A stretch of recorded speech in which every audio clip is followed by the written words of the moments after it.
Hello guys पुणी थर आप स्वागत जनाऊँ बुलबुल ब्लॉग चैलेंज आज हूँ डे 210 तो ये गाइस मैंने डेरे तो थी है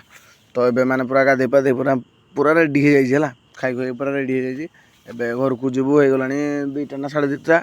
पाखापाखि तो ये बर्तमान जाऊँ घंटपड़ा डायरेक्ट बो अच्छी से ना तो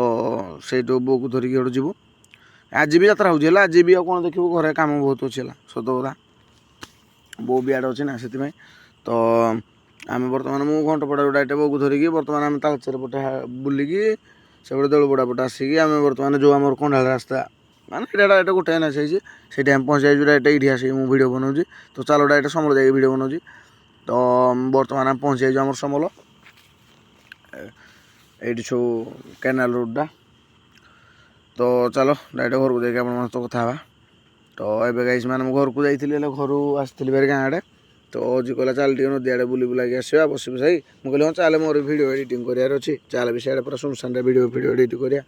बसिक आसवा नेट फेट भी टे चलवा तो मुझे भिडियो बनई जाकि पुणी आउ थे भिडियो बनईक आसिकी ए अजी देख से ठिया एपटे आम गछ फच लगा लगी कर तो ये बर्तमान से भिडियो फिडियो एडिटिंग करी बर्तमान अजी चलाऊँ बर्तमान रिटर्न मार्चु तो अजी कहला चल दादा जावा टे ढाबा आड़े कौन खियापिया कर मुझे हूँ चल जा तो आसिक ढाबा आड़े मुझे भी आसनी है बहुत दिन भी कौन आसुनी ढाबा आड़ तो यू ढाबा आड़े आसिक खियापिया करी बर्तमान मुझे मो सड़ू आजी तो मुझे तो बर्तमान मानक गाँव में छाड़ी बर्तमान मुझे घर को रिटर्न जी अधा बाटर भिडियो एडिटिंग तो गाइस रखुची समस्त को जय श्रीराम।